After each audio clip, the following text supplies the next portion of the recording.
again, it's Wan Muhammad asking, how do teams find players, right? Is it by looking through YouTube? But also there's a follow-up here, because we wanted to know, like, Mhm. how does social media play a role? Nowadays, it's so different from those days. Where players can have to market themselves. They have LinkedIn profiles, they have Insta and all this kind of thing. Mhm. So does social media now play a big part? Okay, they do play, but not that big. Okay. See, we do that, we monitor that. See, by then we get to know the players. Mhm. How are they with the social media, their postings, all that, and even some players, I told them, once a while we can go out in the night and have fun, but don't like do Insta story 1 a.m., 2 a.m. during the season. You know what I mean? Yeah.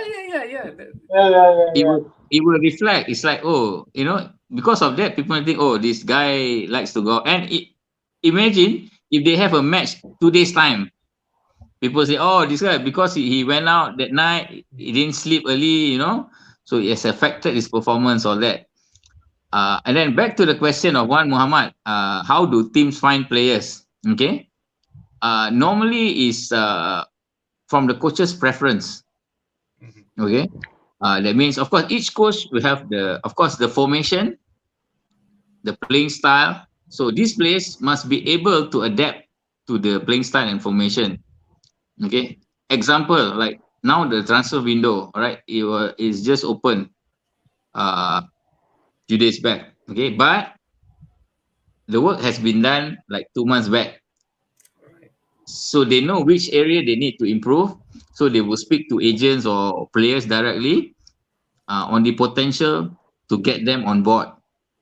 Mhm. They have identified the players, but there are some instances that uh, they also take our recommendation. You see, like players, maybe unknown players, but they are good. Just to share. Okay, I just want to sidetrack a bit. Actually, one of the player that I'm representing is Safwan Mazlan. He's in Uzbek now, playing for under 22. All right. So he played for MSN last year. He did well, but he was overlooked earlier for the under 19, under 23. Then I had some conversation with Coach Ming and Coach Brad. Why not take a look at this boy? So then, well, of course, luckily he performed. He was up to the mark. Now I'm happy for him. I hope he can sustain and maintain and improve further. You know, uh, he's a player to watch, Safwan Mazlan.